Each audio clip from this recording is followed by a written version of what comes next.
I'm Toni Konz. I cover education for the Louisville Courier Journal. I've been an education reporter for 13 years now in 3 different states.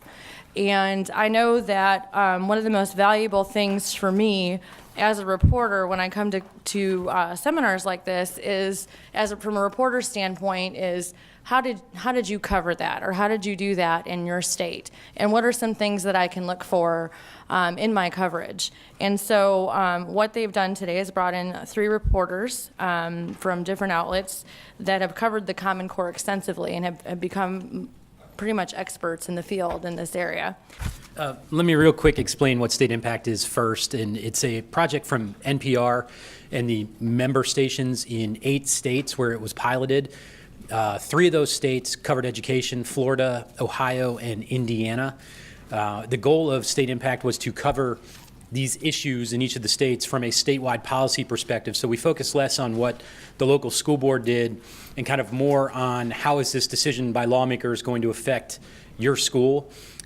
Because it's NPR, the focus was on kind of explanatory storytelling to, add context and things like that, so that it wasn't just news of the day, but sort of the background and things like that. And so about a year and a half ago or so, we as StateImpact Florida sat down and said, what are we not doing? What are we doing too much of? And we tried to hone our coverage down to about 4 topics that really got the bulk of our coverage. And we basically came to the consensus that from a statewide policy perspective, Common Core was about the most important thing that was going on in Florida in education. And so we really started to focus a lot on it. I'm a former newspaper reporter, so I understand the demands of beats. So running a blog and doing radio frees me from a lot of that. So this is the kind of direction we went off in. We had a basic question of how do we explain what these new tests are and how they're going to look like, and then even more importantly, who's our audience for that? And we came to the conclusion that we really needed to show it rather than tell it. And so we decided a video was the best way to do it. I'm just going to go through 5 kind of themes or issues that I think that we should be thinking about and focusing on. And some are specific story ideas and others are more general topic areas to keep in mind.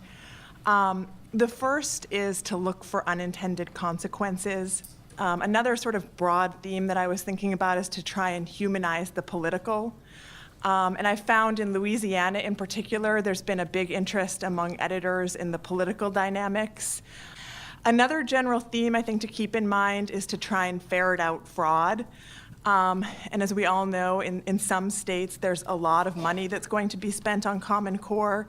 And there are groups that are offering everything from professional development to curricula, to test prep, to software, to iPads, to Lego blocks, to nonfiction kid magazines. And in one of the Hechinger stories, I think based in California, there was an expert quoted who said that sifting through all of this is like trying to drink water from a water hydrant. So I think that we have an important role to play in trying to give the public a sense of which ones are legitimate and which ones are total hoaxes. Another thing I think to keep in mind is to use micro examples to illuminate kind of the bigger macro level changes. And I think Common Core is a really good opportunity to really dive into the heart of education reporting and focus on what teaching and learning looks like in the classroom.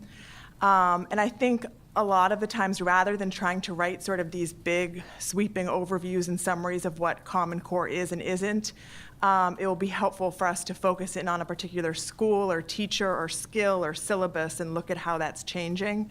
The 5th and final, I think, point is, and this has been touched on by various speakers in different ways today, but I think it's to keep an eye out for inequities.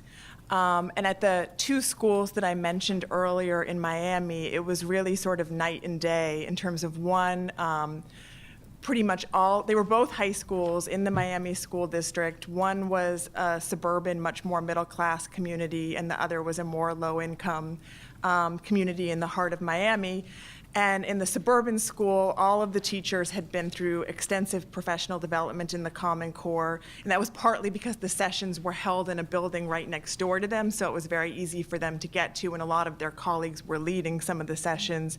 Whereas at the other school, very few, if any, of the teachers had been through professional development, and they really were at sea in terms of even figuring out when they were supposed to start aligning their instruction to the Common Core.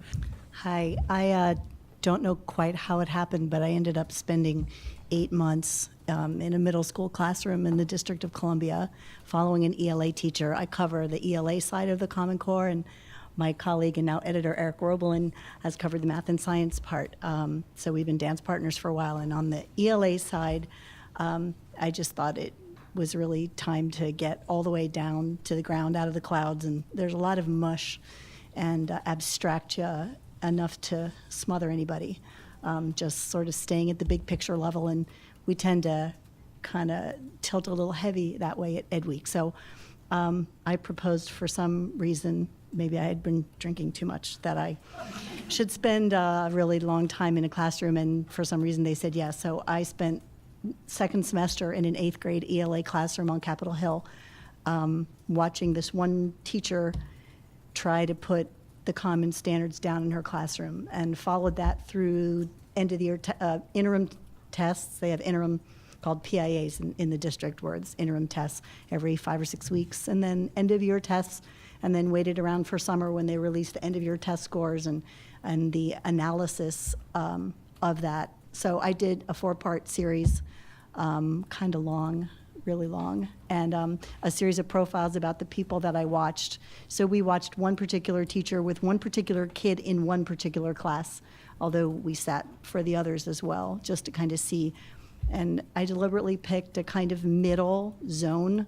I didn't really want to go to the highest flying school I could find, nor to the lowest performing school. I really wanted to go someplace where I felt that other places who read this series could find something in it that they could connect to somehow.